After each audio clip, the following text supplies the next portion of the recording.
Hai teman-teman, Assalamualaikum. Pada kesempatan kali ini, saya dari kelompok 8 akan memaparkan tentang faktor-faktor apa sih yang harus diperhatikan dalam membuat bahan ajar. Oke, mari kita simak penjelasannya.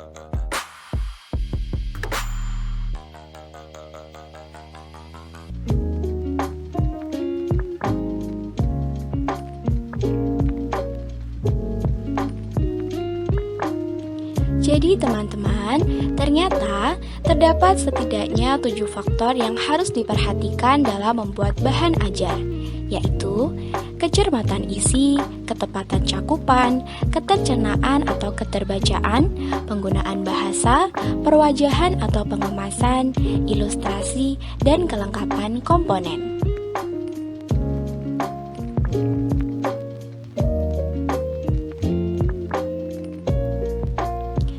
Yang pertama adalah kecermatan isi. Kecermatan isi berkaitan dengan validalitas atau kebenaran isi secara keilmuan dan keselarasan isi berdasarkan sistem nilai yang dianut suatu masyarakat atau bangsa. Validalitas isi menunjukkan bahwa isi bahan ajar tidak dikembangkan secara asal-asalan.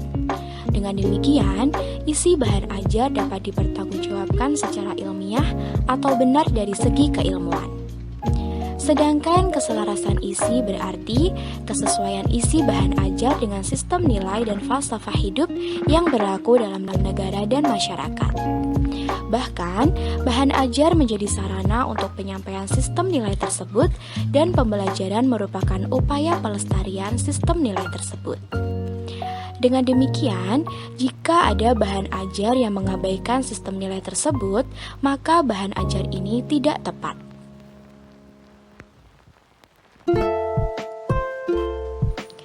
Faktor kedua yang harus diperhatikan dalam membuat bahan ajar adalah ketepatan cakupan. Ketepatan cakupan berkaitan dengan isi bahan ajar dari sisi keluasan dan kedalaman isi. Setiap guru pasti mempunyai tujuan pembelajaran dalam mata pelajaran, bukan? Nah, dengan berlandaskan pada tujuan tersebut, guru dapat menentukan seberapa luas, dalam, dan utuh topik yang disajikan.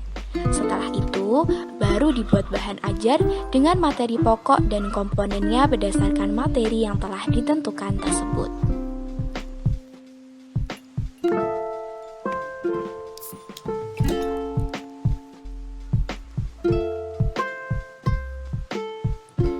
Faktor selanjutnya adalah ketercernaan atau keterbacaan.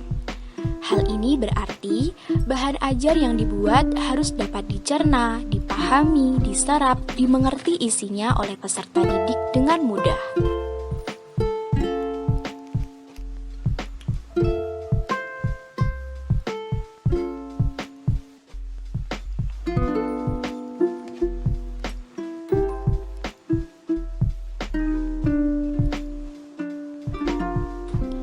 Terdapat setidaknya 6 faktor pendukung agar bahan ajar yang digunakan dapat dipahami isinya dengan mudah oleh peserta didik, yaitu pemaparan materi yang logis pada bahan ajar, penyajian yang runtut, terdapat contoh dan ilustrasi, digunakannya alat bantu pemahaman, format bahan ajar yang tertib dan konsisten, serta kejelasan manfaatnya.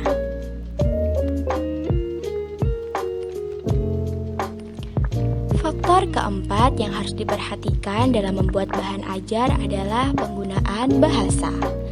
Dalam membuat bahan ajar, harus menggunakan ragam bahasa dan diksi yang tepat, serta menggunakan kalimat yang singkat, padat, dan jelas. Penyusunan paragraf pun juga harus bermakna. Ragam bahasa yang digunakan dalam bahan ajar biasanya berupa ragam bahasa nonformal atau bahasa komutatif. Dalam bahasa komutatif, pembaca diajak untuk berdialog secara intelektual melalui sapaan, pertanyaan, ajakan, dan penjelasan seolah-olah dialog benar-benar terjadi. Penggunaan bahasa komutatif akan membuat peserta didik merasa seolah-olah berinteraksi dengan gurunya sendiri melalui tulisan-tulisan yang disampaikan dalam bahan ajar.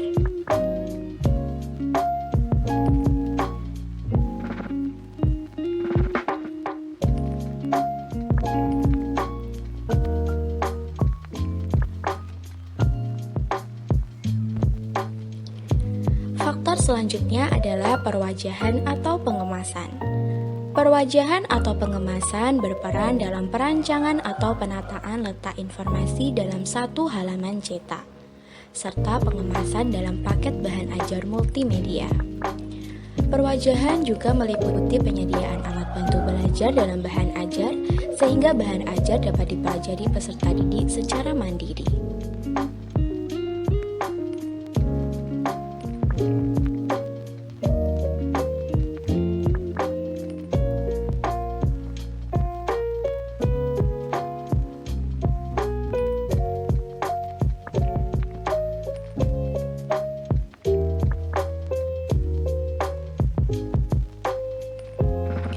Penataan letak informasi untuk satu halaman cetak bahan ajar hendaknya mempertimbangkan hal-hal berikut.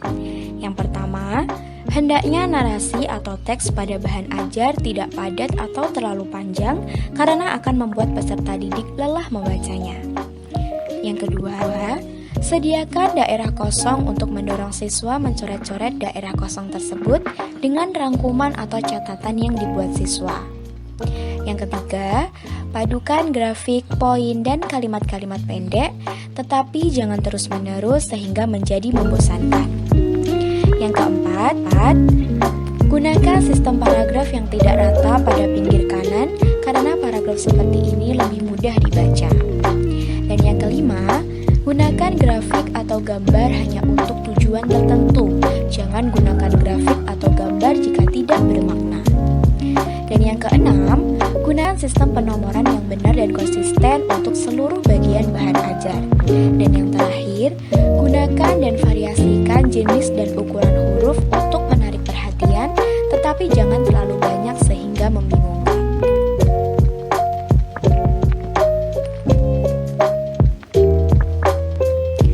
Faktor yang keenam adalah penggunaan ilustrasi pada bahan ajar. Ilustrasi digunakan untuk memperjelas pesan atau informasi yang disampaikan. Selain itu, ilustrasi dimaksudkan untuk memberi variasi bahan ajar sehingga bahan ajar menjadi menarik, memotivasi, komunikatif, sehingga membantu pemahaman peserta didik terhadap isi pesan.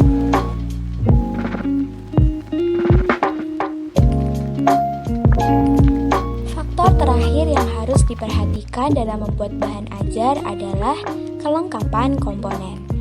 Terdapat 3 komponen inti yang harus ada dalam bahan ajar, yaitu komponen utama, komponen pelengkap, dan komponen evaluasi hasil belajar. Komponen berisi informasi atau topik utama yang ingin disampaikan kepada peserta didik. Kebanyakan, bahan ajar utama berbentuk bahan ajar cetak, misalnya buku teks, buku pelajaran, modul, dan buku materi pokok yang bersifat moduler. Sedangkan komponen pelengkap berupa informasi atau topik tambahan yang terintegrasi dengan bahan ajar utama. Sedangkan komponen evaluasi hasil belajar diperlukan untuk mengetahui prestasi dan kemajuan siswa sehingga guru bisa mengambil langkah yang tepat bila siswa mengalami kesulitan belajar. Nah, bagaimana? Sudah cukup jelas bukan teman-teman?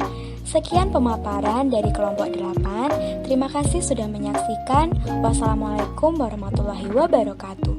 Bye.